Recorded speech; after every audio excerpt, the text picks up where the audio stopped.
Can there be absolute security for man, and naturally woman, in this life?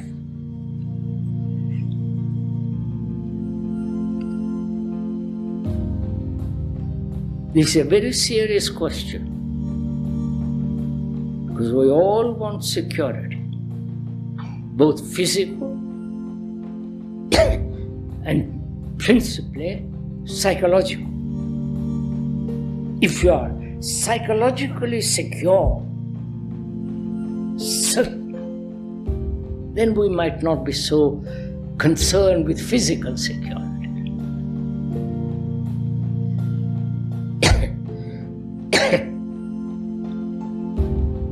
The search for physical, psychological security, please follow this. The search for psychological security is preventing physical security. We'll go into this.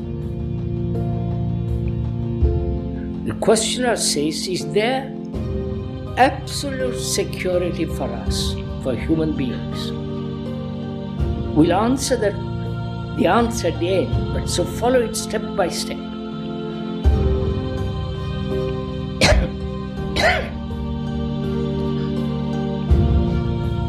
We must have security, right? Like a child hanging on to the mother, the child must feel secure. Otherwise, something goes wrong. They have found this. The mother and the father don't pay enough attention to the baby, give all its affection, etc. It affects the brain, the nerves of the baby, of the child. So it must have security. Physical security. And why do we demand psychological security?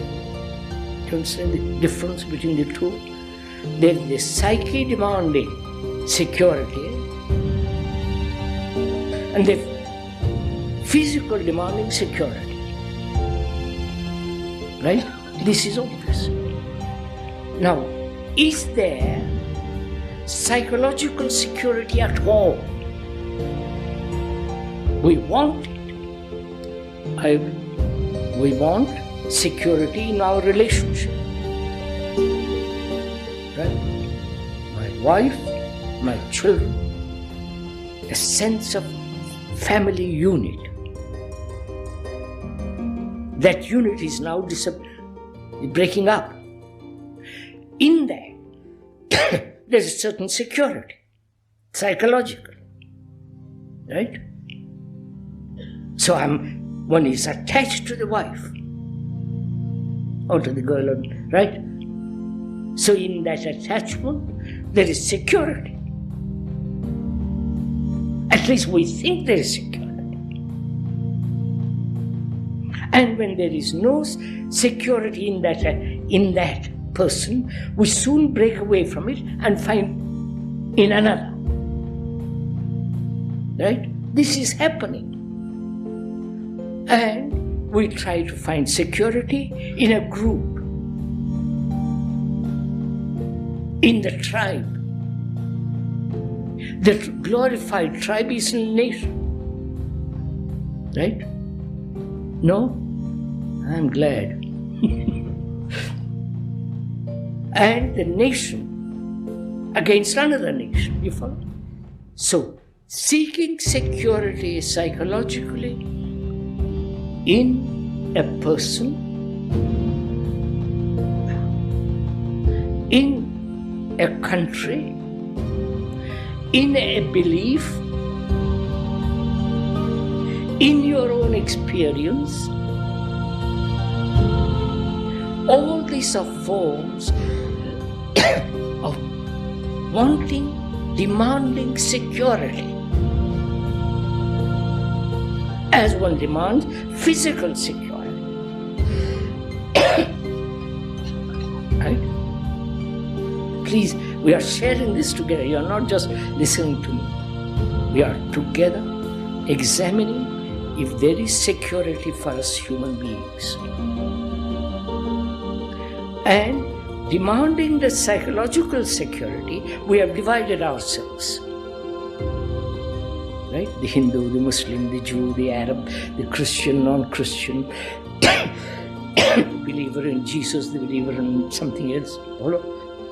In all this, there is the demand for security. And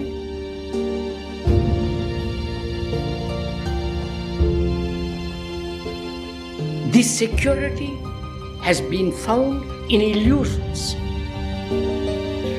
Right? Do you accept? Right? Security, being secure in Catholicism.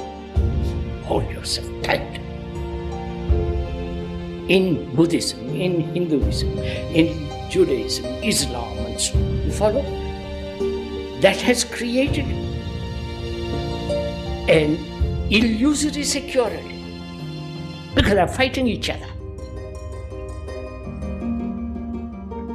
I wonder if you see this. Do you see?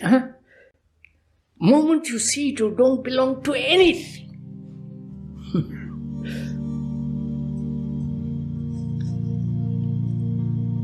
So wait a minute. So, the demand is for security. It may be an illusion, in superstition, in a ritual, in a dogma,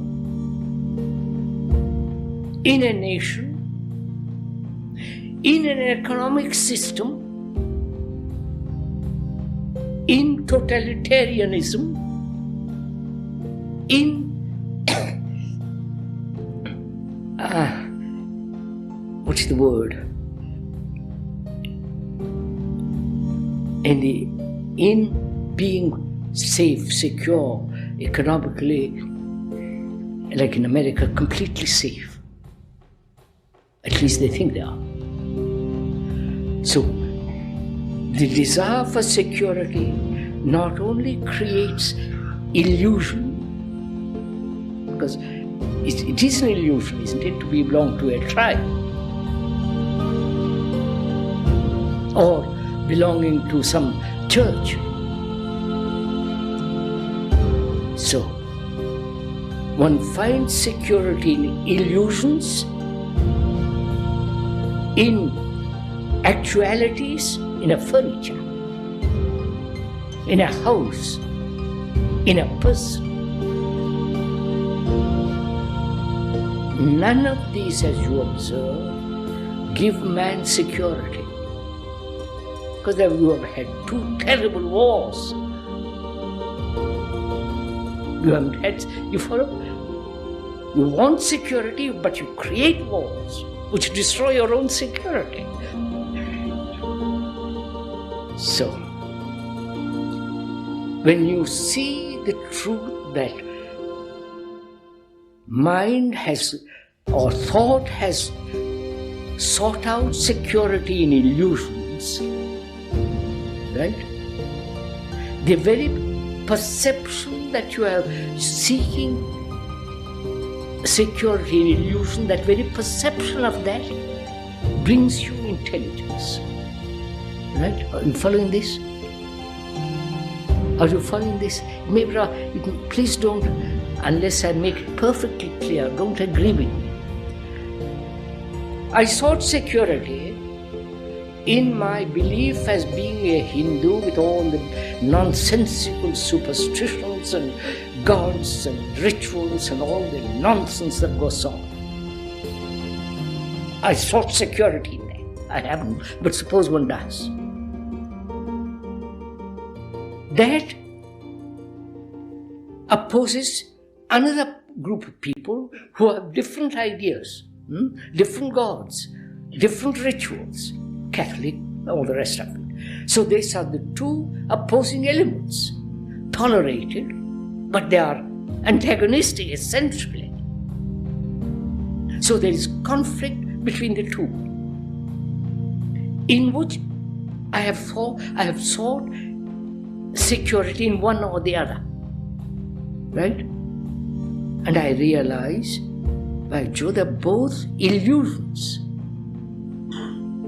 in which I have tried to find security, right? And to see that they are illusions is intelligence. It's like seeing danger. A man who is blind to danger is an idiot. Is something neurotic, something wrong with him.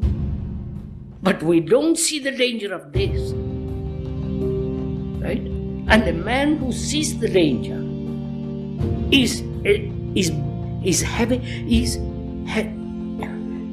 intelligence is in operation. In that intelligence, there is absolute security. You get it? Do you understand this?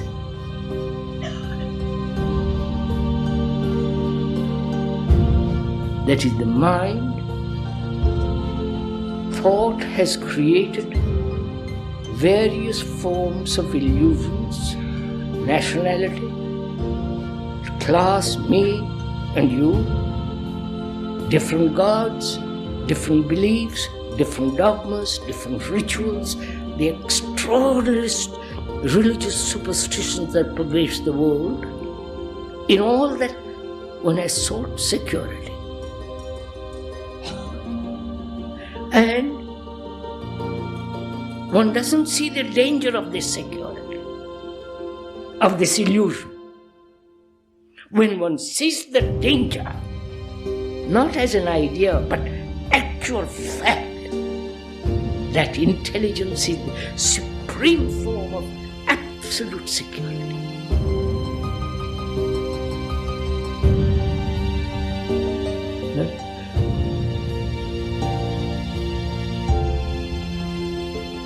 Are we together? Are you intelligent? Otherwise we miss it.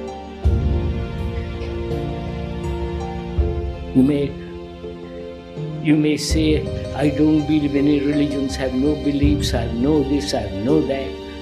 But the me is in operation, which has created all this, and you're opposing all that by another word, another belief, another idea. So, there is absolute security, which means to see the truth in the false. Got it? I wonder if you see this.